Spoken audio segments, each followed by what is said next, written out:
Hello, I'm Maria Hall Brown, and this is LA Currents. Well, we all know about the Dodgers' prowess on the field, but are you aware of the compassionate concern for the community? We're going to find out all the things that the Los Angeles Dodgers Foundation does, because I'm joined today by the CEO, Nichol Whiteman. So nice to have you here. Thank you for having me, Maria. And so fun to be here at the stadium. Yes, it's lovely when there aren't 6,000 people here. Absolutely. It's a little quieter, but there are some activities happening, so we'll take that in mind. The foundation actually was began in 1995.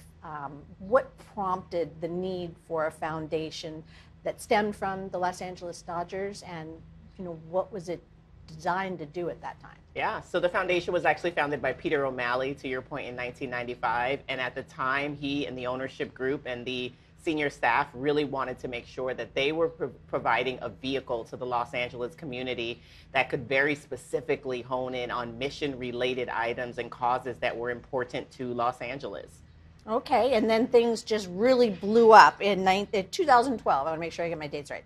It just really accelerated and expanded and became even more vibrant. So then what happened then? Yes, so expanding on Peter O'Malley's mission from 1995, in 2012, Mark Walter and several other individuals, Magic Johnson, Peter Guber, Todd Bowley, and more, purchased the Dodgers and became the new ownership group, and just came in as a powerhouse, an excellent group of individuals who wanted to create an excellent franchise.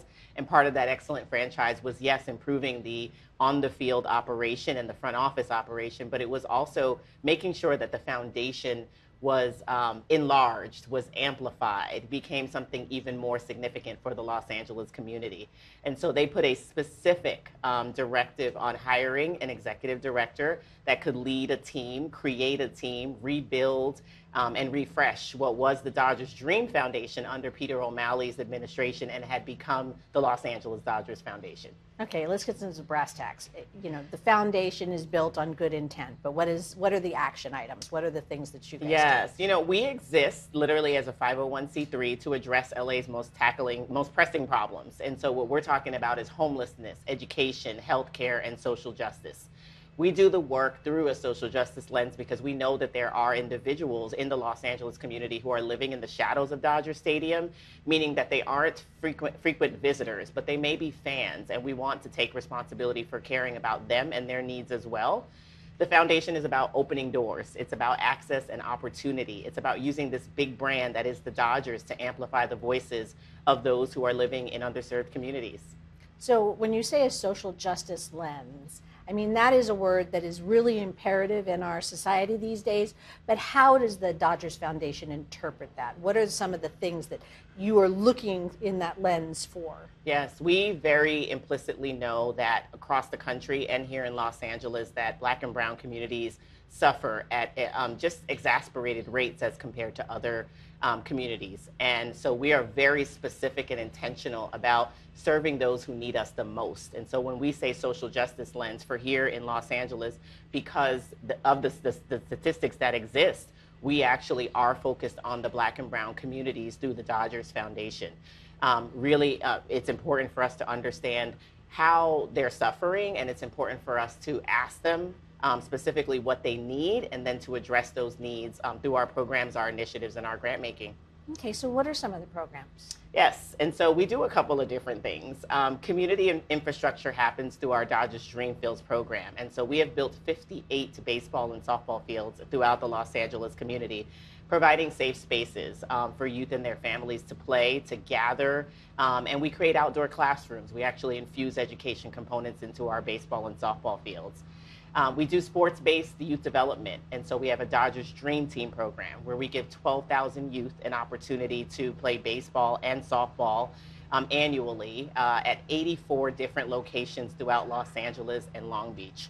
We partner with recreation agencies like the City of LA Rec and Parks, City of Hawthorne, City of Compton, City of Long Beach, and more, to make sure that kids have what they need, yes, in terms of sports and equipment, but we kind of really parallel that with wraparound services and basic necessities.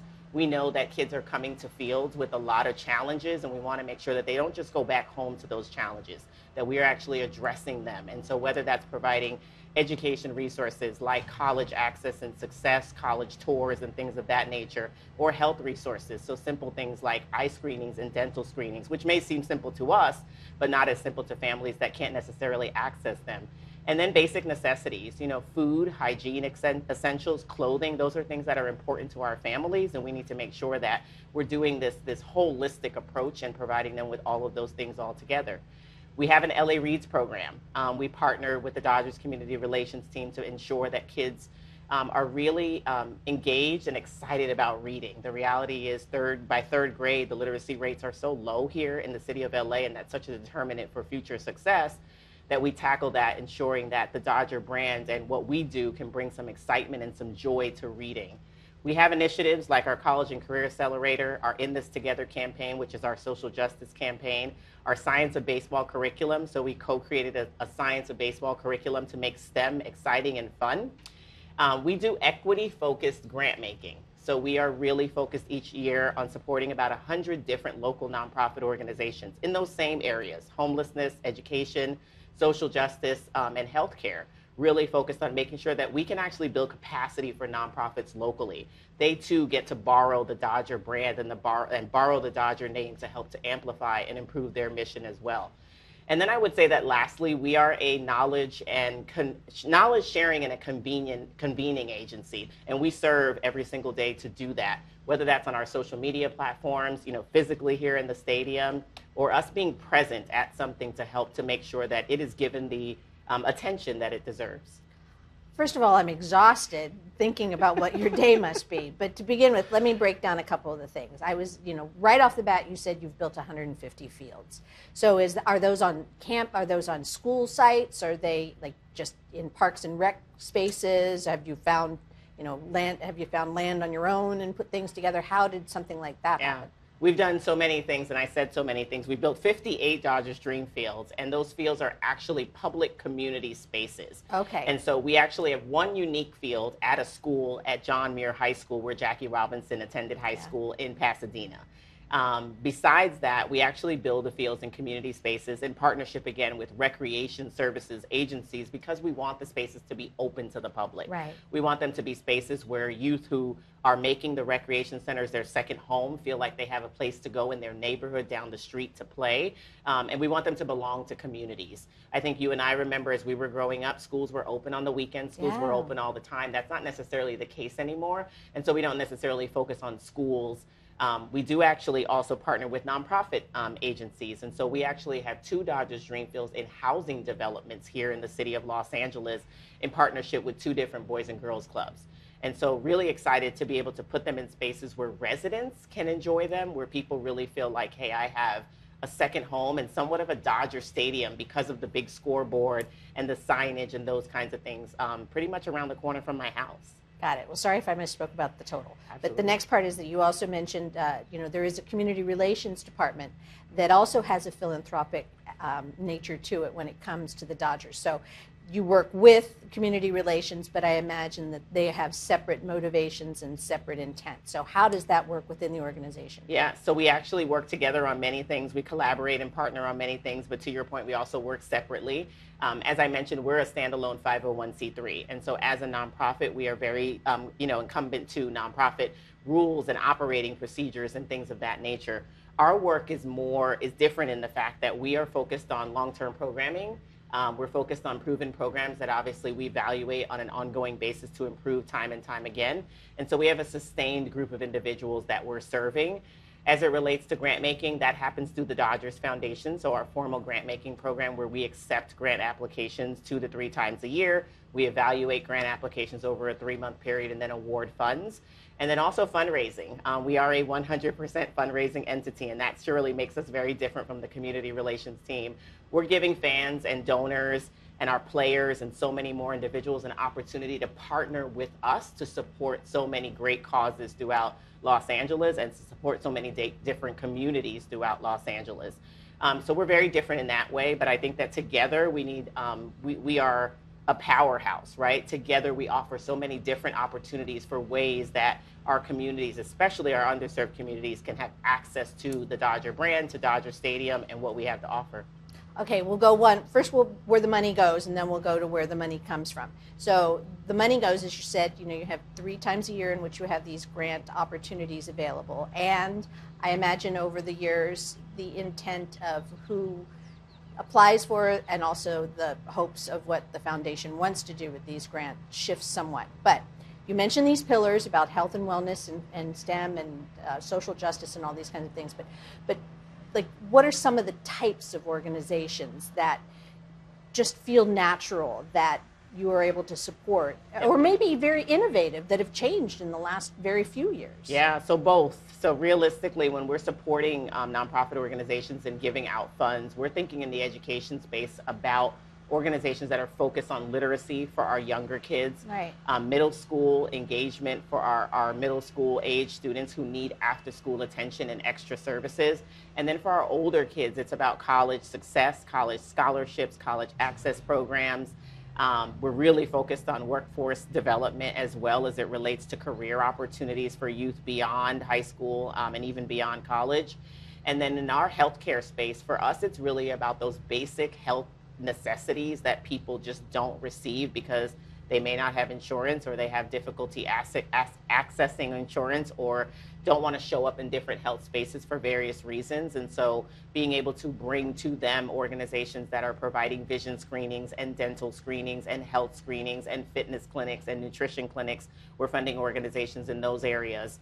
As it relates to social justice, we're really find it very important to fund organizations on the ground who are promoting racial equity, who are promoting racial equality, who are training youth leaders, Black and brown leaders across this city to basically put that message forth and be leaders as the movements continue. When we talk about homelessness, food insecurity is our biggest bucket. And so especially as you talk about what's been different in the last couple of years, we made a significant shift. Once the pandemic hit in 2020, food insecurity and supporting organizations like the Los Angeles Regional Food Bank became so much more important. We've since done 50 different food distributions throughout Los Angeles, and it's important for us to be able to continue to do that because we know that recovery looks very different in different neighborhoods here. So because of all of that, and everything that I've read and everything that I've listened to in just these last few minutes, they all have price tags attached to them. But you do have the moniker of the Los Angeles Dodgers. You do have a lot of support. But where does this money come from?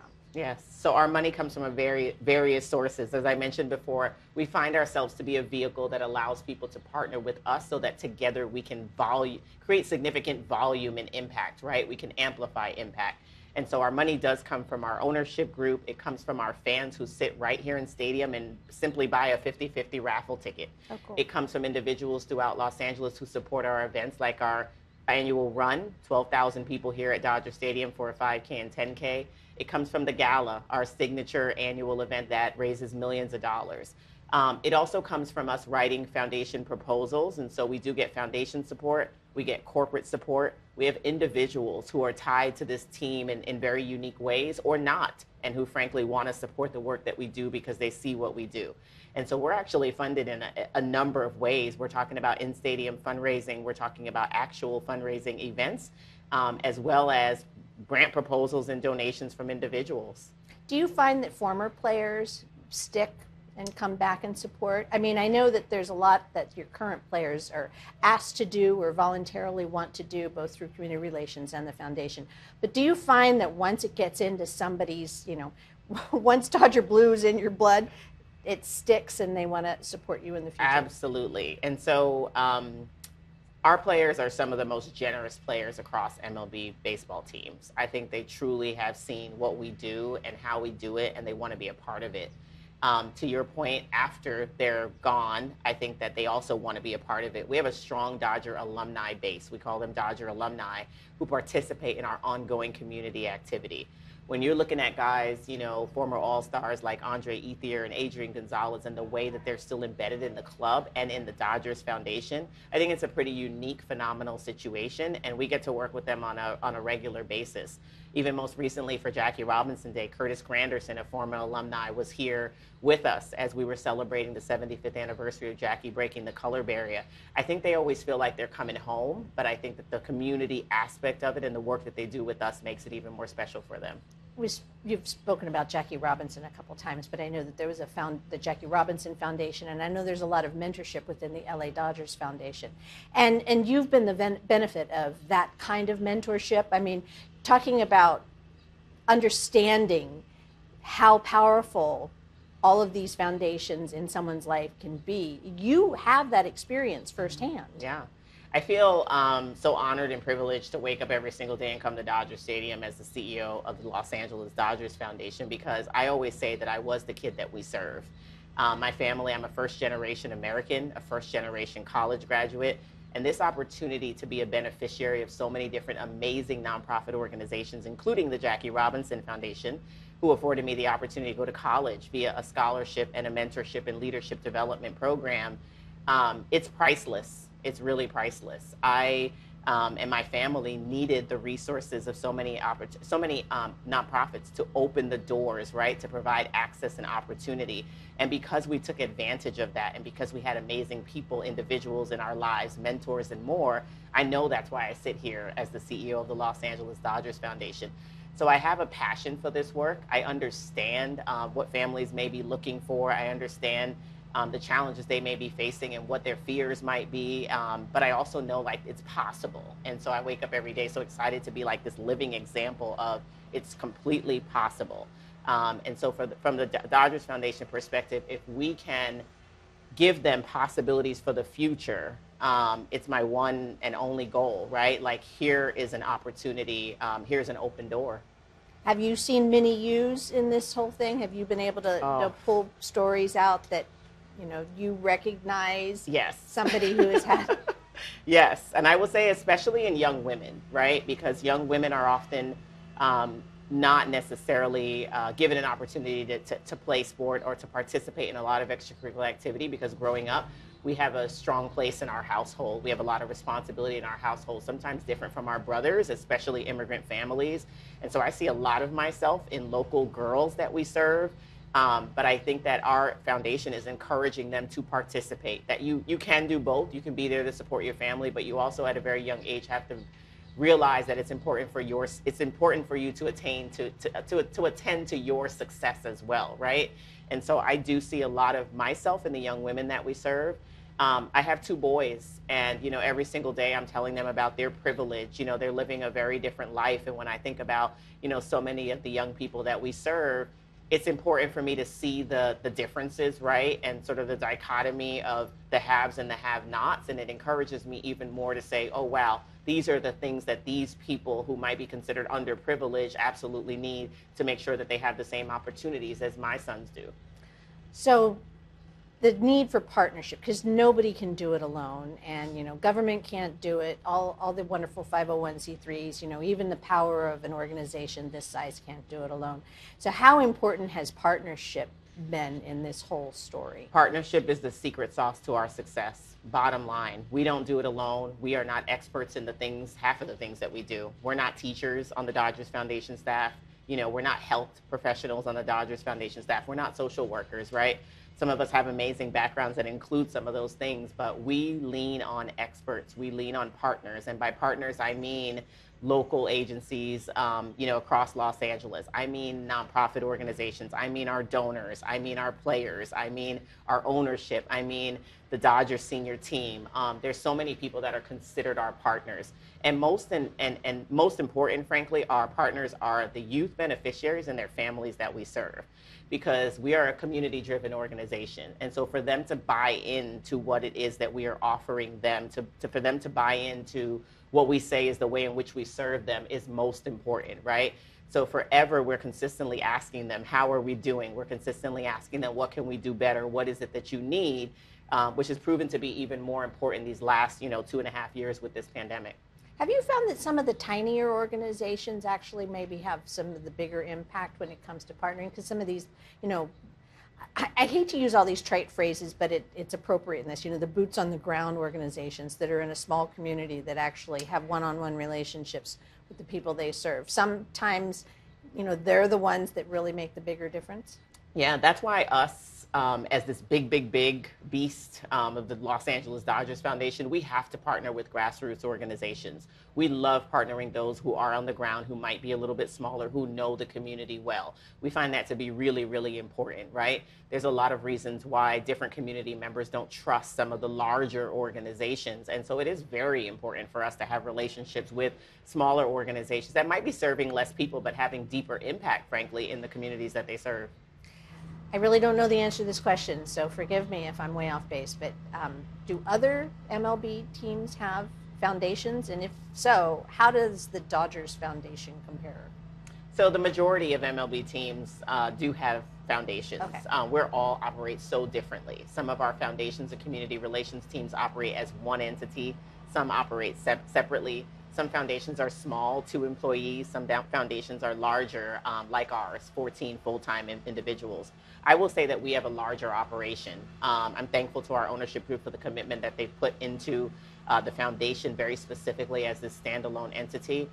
14 is a little bit of a different setup in terms of full-time employees. We probably have about 70 part-time employees annually on our payroll, thinking specifically about the community work, the in-stadium fundraising work with our 50/50 raffle sellers and more. So we're a bit larger in size. We're a bit larger in budget. I believe that this market has done really, really well in terms of individuals wanting to support the Dodgers Foundation. And so we've grown exponentially from about a $600,000 budget in 2012 to a $16 million budget today. And so I will say that there's a very specific emphasis in this market placed on the foundation that makes it a little bit different in terms of size and services, frankly, that we're offering to this community. It's really awesome because we all get a chance to come together annually, all MLB sports team, community relations, and foundation departments, and share best practices. You know, what's working for us, what's not working. All of our markets are so incredibly different, but we do learn from each other, and we're often sharing because we're not competing, we're in different spaces. Well, and Los Angeles is such a complex place to begin with. I mean, geographically, it's enormous. You know, diversity is spectacularly, profoundly interesting, and need is incredible in every corner. So, what sort of innovation have you learned recently needs to be put into place? You know, getting someone to someone quickly, or getting to someone who may not be seen, or even on the fundraising end of it. I imagine innovation is imperative. Yes, innovation is imperative, and I'd say innovation was undeniable in the midst of a pandemic, right? So you're hit with what you're hit in 2020, and you have to remember that you're a community-driven organization, that you have to do what you do because it is driven by the people that you serve. It is driven by the needs of those people first and foremost. I think on the community programs perspective, for us, it was about really doubling down on meeting people where they're at. And so we consistently need to understand that, yes, Dodger Stadium is a great backdrop, but people want you to come into their communities, whether that's with our programs, our players, our resources that we bring. It's important to meet people where they're at. If you think about it, during the pandemic, you know, food insecurity was huge. And so, yes, we put on our masks and we put on our gloves, and we were at parks and recreation centers and in various communities in various spaces, you know, with these drive-through food distributions. And that was innovative because, folks, we weren't doing that before, right? There wasn't a template for this stuff, but we figured it out and we knew that we had to move forward with it. In addition to that, on the fundraising front, you know, the pandemic's a great example as well of us having to be innovative. I mean, we literally sold millions of dollars of cutouts, cardboard cutouts that people purchased as a fundraiser in these seats at Dodger Stadium to replace fundraising activity that we had done in person. We had to, you know, innovate and figure out how we were going to raise the money in very unique forms and fashion, and that's what we did. We can't stop those things. We realize that, you know, even in this recovery mode, even on the heels of this pandemic, it's important for us to continue to innovate from a fundraising perspective, continue to innovate from a programs perspective. The world is ever changing. For so many reasons, we have to stay in tune, right? Nonprofits who are complacent, who are sitting back and saying, hey, my old mission and my old way of doing things, it's not going to work. We're just like a business. And just like a business, we have to think about what's new, what's different, what are we going to do differently to serve people, and how are we going to be ready, unfortunately, for what comes next? That's true. When you don't have fans in the stands, and that's part of your funds, what do you do? What do you do? Yes. You put fans in the stands. Yes. So if people want to help with the foundation, I mean, obviously you have some pretty prominent players. You've got the support of the organization at large, but 14 people does not a foundation make. So what can just the general populace do, and where do you look? Then what do you look for in someone that wants to reach out? Yeah, it's a couple different ways. Obviously, donating is front and center and makes a whole lot of sense, right? For those who can't donate, volunteering also is tremendously helpful for us. This opportunity to connect with a community that you know and love, or a community that you want to get to know and love, is something that can happen through the Dodgers Foundation. Whether you're a fan who just comes to the game and buys a 50-50 raffle ticket to support the Dodgers Foundation, or you're literally coming to one of our events throughout the year, we try to make sure that regardless of where you sit in this stadium, on the reserve level or on the seats, adjacent to the field, you have an opportunity on some level to support the Dodgers Foundation.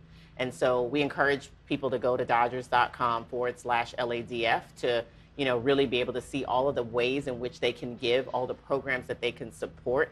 Sometimes people just send us ideas. The reality is we cannot answer every single note or say yes to every single thing, but some of our greatest opportunities and innovation the last couple of years has come from fans and from donors throughout the city who have said, have you tried this? Or are you interested in partnering with us, right? Partnership. It's very important for people to realize that we are partners. And so if there is something that we can work with you on, whether that's another company, another nonprofit, an individual, we want to hear your idea. So I would say donating, volunteering, and partnering. You don't have to love baseball in order to help. Absolutely not. Though who doesn't? Absolutely Okay. But then on the other side of this, what happens if someone wants to learn about what the foundation is doing, some of the events, some of the opportunities, some of the grantees, how to be a grantee? So how do they garner information? Yes. So in addition to visiting Dodgers.com/LADF, I encourage people to follow us on our social media platforms. We are very active on Instagram, Facebook, Twitter, and daily you get an opportunity to get a peek into the Dodgers Foundation, where we are, what we're doing. Simply all of our programs are on the website. All of our opportunities to participate are on the website. And then, literally paying attention to Dodger games. When fans are in their seats, there is so much happening, whether it be on our Dodger Vision big boards, out in the home base at our Dodgers Foundation kiosk in the center field plaza. Again, our 50-50 raffle sellers. We have sort of marketing of our programs built into the game and outside of the stadium as well. So given the fact that you have this history, this background, this understanding, what would make you feel as if you've done your job well? Just even an anecdote. Yeah. I think the biggest outcome for me is, I mentioned it before, it's increased possibilities for the future for people here in the city of Los Angeles. It's that increase in quality of life, that increase in self-confidence, and strengthen communities. Those things are ultimately what we're aiming to do, and those would make me feel like, hey, we are being successful. We are successful. I have no doubt that you are. Absolutely. Well, this was absolutely spectacular to sit here and have. I mean, I feel guilty that you took this time, given I know exactly what you're going through right now. But thank you so much for sharing all this great information. Thank you. Thank you so much. Thanks for having me. Thanks. And that's a wrap on this LA Currents.